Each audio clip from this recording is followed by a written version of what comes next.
بریټني ایډي دا هغه امریکایي ښځه ده چې د خپلو شیدو څخه صابون او لوشن جوړوي او خرڅوي.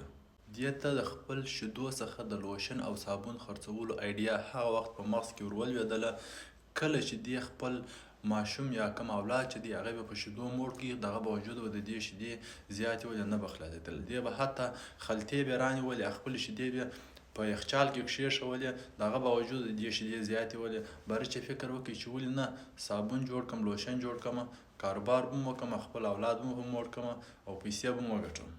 نو همدا رقم ولو چې دې به په خپل کاروبار شروع وکړي.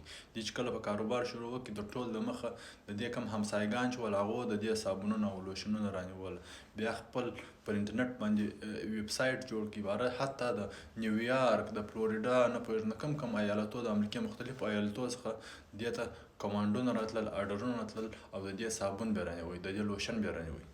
دا ښځه وایي زما کوم دا صابون او لوشن چې دی دا د مخ ګونجو لپاره ډېر ښه دی، وایي دا څوک ځوان ساتي.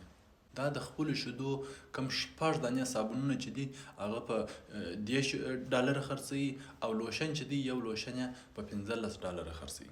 د دې ښځې کوم خاوند چې دی هغه وایي زه په خپلې مېرمنې ډېر افتخار کوم، وایي دا چې ده په کور کې ناسته ده، وایي پیسې یې $1 راته ګټي.